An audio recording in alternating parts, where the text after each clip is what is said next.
Rick and Morty has always been a show that's been unafraid to dissect mental illness.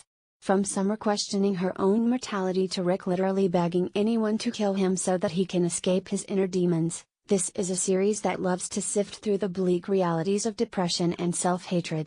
However, there's always been a complicated line in the show's portrayal of mental illness. Rick is such a compelling and constantly in control character. It sometimes feels as though this deceptively silly sci-fi series glorifies this darkness as much as Rick himself does. Rest and relaxation disrupts that trend and acts as one of the few episodes to mark an actual breakthrough for these characters. Episode 6 starts as a sort of sped-up version of every Rick and Morty adventure we've ever seen.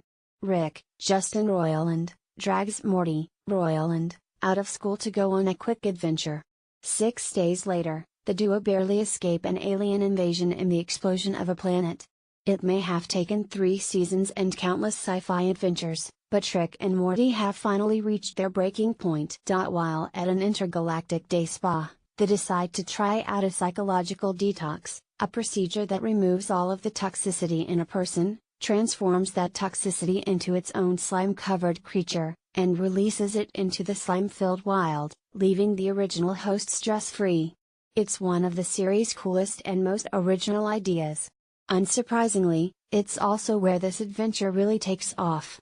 Because even when he's at his most toxic, Rick is still the smartest being in the universe. Toxic Rick quickly devises a way to escape into the real world, which he intends to transform into a toxic nightmare. Toxic Rick and Toxic Morty somewhat act as a more articulate version of the alien projections of Beth, Sarah Chalk, and Jerry, Chris Parnell, in Big Trouble in Little Sanchez.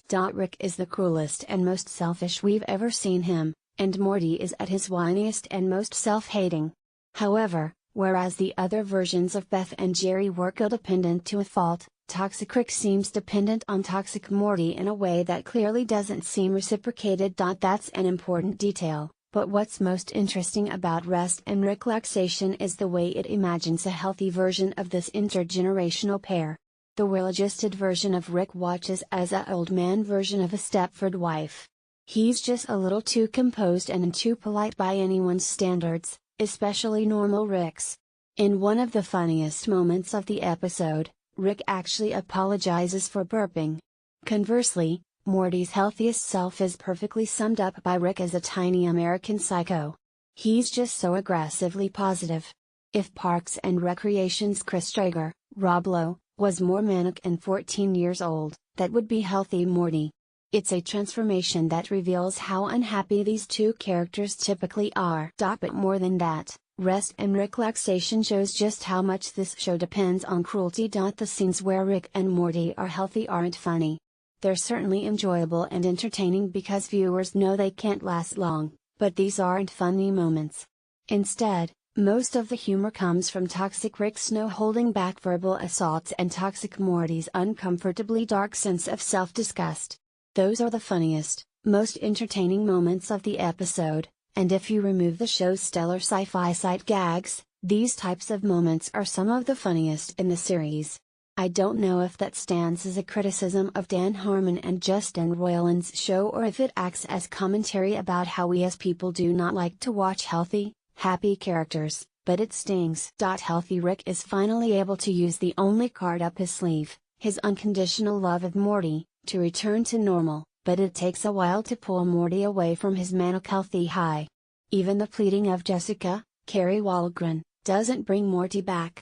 Thankfully, the character is given a little more to do in this episode than just be a teenage boy's hopeless love interest.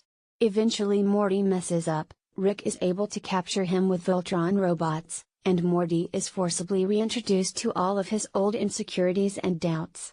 It's nice to finally see Rick accept both the good and bad parts of himself, if only briefly and in the most dire of circumstances, but Morty's arc leaves some room for debate. What's better, completely eliminating all of your toxins or attempting to achieve inner peace between the parts of yourself you both love and hate? There's not a clear answer, but there is a lot of pain. New episodes of Rick and Morty premiere on Adult Swim Sundays at 11:30 p.m.